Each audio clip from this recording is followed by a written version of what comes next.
So hello guys, welcome back to my new short video. আজ তোমাদের একটা নতুন যে জিনিস শেখাতে চলেছি। দেখো, একটি বাসের 1/5 অংশ কাদায়, 1/4 অংশ জলে ও বাকি 11 মিটার জলের উপরে আছে। বাসটির দৈর্ঘ্য নির্ণয় করো। দেখো, তোমরা কিন্তু এখানে 1/5 ও 1/4 দেখেই বুঝতে পারছো যে এটি একটি ভগ্নাংশের অঙ্ক কিন্তু, ঠিক আছে। এবং ভগ্নাংশের যখনই আমাদের বলবে প্রশ্নের অঙ্ক থাকবে ভগ্নাংশে, তখন কিন্তু প্রত্যেকটিতেই প্রায় প্রত্যেকটিতেই কিন্তু আমাদের এক অংশ করে ধরতে হয়, ঠিক আছে। তাই জন্য এইবারেও আমরা নির্ণয়ের জন্য লিখব, ধরি বাঁশটির মোট দৈর্ঘ্য সমান এক অংশ। তাহলে আমি যেমন বলেছি সেই রকমই, যে প্রত্যেকটা ভগ্নাংশের প্রায় প্রশ্নের অঙ্কের ক্ষেত্রেই কিন্তু আমাদের এক অংশটা ধরতেই হয়, তবেই কিন্তু সহজ হয়। এবারে আমাদের বুঝে নিতে হবে কিভাবে বলেছে। একটি বাঁশের 1/5 অংশ কাদায় আছে। আমি ধরে নিচ্ছি যে একটা বাঁশ হচ্ছে 30 মিটার, ঠিক আছে। এবার সেখানে বলে দিল যে 10 মিটার আছে কাদায় এবং জলে রয়েছে আরও 10 মিটার, তার বাকিটা রয়েছে আরও 10 মিটার উপর। তাহলে আমরা কীভাবে করছি, আমরা দেখো 10 মিটার করে করতে পারছি। তোমার বলেছে টোটালটা বের করতে, তখন আমরা কাদায় 10 মিটার আবার জলে 10 মিটার পেয়েছি, তাহলে ওই দুটোকে যোগ করে আবার এই 10টাও যোগ করে দিলে হয়ে যাবে। কিন্তু এই ক্ষেত্রে কিন্তু এইভাবে হবে না, ঠিক আছে। এটা আমি দেখো তোমাদের এঁকে বোঝাচ্ছি, ঠিক আছে।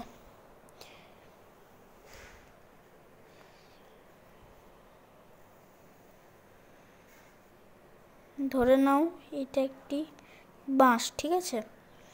এই ক্ষেত্রে এটা পুরোটা কিন্তু, এই যে পুরোটা, এইটাকে আমরা ধরেছি এক অংশ, এই যে পুরোটা দেখছো, ঠিক আছে। এই বাঁশটার মধ্যে এবার ধরে নিচ্ছি এই এতটা, অর্থাৎ 1/5 অংশ রয়েছে কাদায়, আবার এখান থেকে এতটা রয়েছে বাইরে, অর্থাৎ 1/4 জলে, ঠিক আছে। এবং এই অংশটা ধরছি 11 মিটার। তাহলে এই দুটো নির্ণয় করো। তাহলে দেখো, আমরা যদি এই দুটোকে প্লাস করে দিই, যেটা পাবো, তাহলে এইখান থেকে এতটার মোটটা পাবো, তাই তো? বুঝতে পারছো তো? এই দুটো অংশ যদি আমরা প্লাস করি, তাহলে এতটা অবধি কতটা আছে পাবো, এবং সেটা যদি আমরা এক অংশ থেকে বিয়োগ করে দিই, তাহলে পেয়ে যাবো যে কত অংশ বাকিটা, ঠিক আছে। তাহলে সেইভাবেই করছি। দেখো, প্রথমে লিখব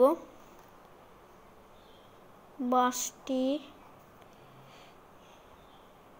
কাদায় ও জলে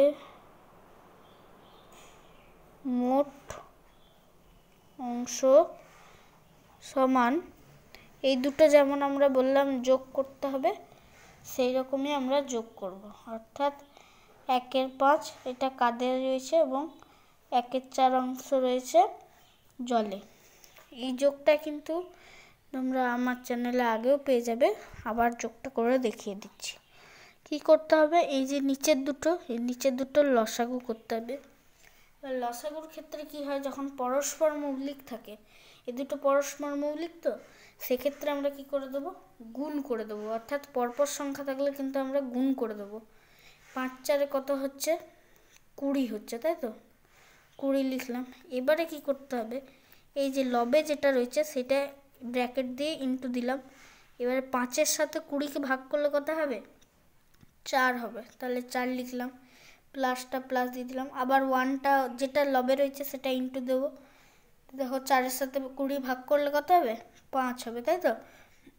তাহলে 5 লিখে দিলাম। এবার কত হচ্ছে, 4×1=4 প্লাস 5/20 = 9/20। এটা যদি কাটাকাটি যায়, তোমরা কাটাকাটি করে দিতে পারো, ক্ষেত্রে কিন্তু কাটাকাটি হবে না।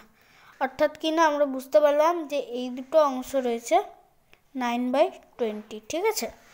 এবারে তাহলে যদি আমরা এটা এক অংশ থেকে মাইনাস করে দিই, তাহলে তো আমরা বুঝতে পারবো যে এই অংশ, এখানের অংশটা কত, বোঝা যাচ্ছে তো।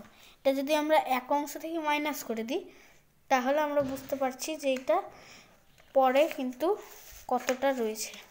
দেখো এখানে তাহলে আমি লিখছি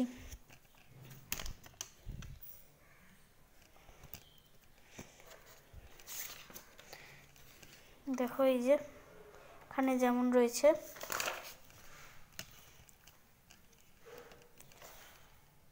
অতএব বাঁশটির বাকি অংশ সমান কি বললাম আমি, যেমন বললাম বিয়োগ করতে হবে। তাহলে এক অংশ থেকে বিয়োগ করলে তো আমরা পেয়ে যাব 9/20টা মোট হয়েছে। তাহলে বিয়োগ করলে কি হবে, যখন এক যুক্ত থাকবে কিছু না, তোমরা নিচের থেকে উপরেরটা বিয়োগ করে দাও। তাহলে 11/20 অংশ, অর্থাৎ বোঝা গেল তো এই যে 11 মিটার এইটা কিন্তু এই 11/20 অংশ, কেননা বলেছে বাকি আর ওই দুটো তো যোগফল ছিল। তাহলে এবার লিখবো প্রশ্নানুসারে, ঠিক আছে, যেমন রয়েছে 11/20 অংশ সমান কি বলে দিয়েছে তো 11 মিটার, তাই তো। তাহলে এক অংশ সমান কি করতে হবে, 11 ইন্টু এইটা ভাগ হয়ে যাবে, ঠিক আছে। যখন আমরা ভগ্নাংশের ভাগ করি তখন কি করব, 11/20, ঠিক আছে। এই যে এটা তখন কি হবে, ভাগের চিহ্নটা উল্টে গিয়ে কী হয়ে যাবে, গুণ হয়ে যাবে, দিয়ে 11/20/11, তাই তো। তাই এখানে লিখছি 20/11, বা এটা কাটাকাটি হয়ে গেল এক। তাহলে মোট অংশ কত আমাদের 20 মিটার। বোঝা গেল এই জায়গাটা। এইখানটা কিন্তু ভালো করে বুঝতে হবে যে কোনখানটা বাকি হচ্ছে। তো যে আমাদের বলেছে এইখানটা, তাহলে 9/20 হলো কীভাবে বোঝা গেল, এই যে দুটো জলে ও কাদায় রয়েছে এই দুটো আমরা যোগ করলাম, তাহলে তো পেয়ে গেলাম 9/20, ঠিক আছে। তাহলে এইটা যে বের করতে গেলে এক অংশ থেকে মাইনাস করলে তো হয়ে যাবে, তাই জন্য আমরা এটা মাইনাস করে দিলাম। তাহলে এই জায়গার মানটা কত পাওয়া গেল, 11/20। তাহলে 11/20 মানে এইখান থেকে এটা বিয়োগ করলাম, তাহলে এটাই পাবো তো। তাহলে এইটা সমান এত, তাই আমরা প্রশ্ন অনুসারে তাই লিখেছি 11/20 অংশ ইকুয়াল টু 11 মিটার, ঠিক আছে। তাহলে উত্তর আমাদের কি হবে, মোট বাঁশটির দৈর্ঘ্য কত 20 মিটার, ঠিক আছে।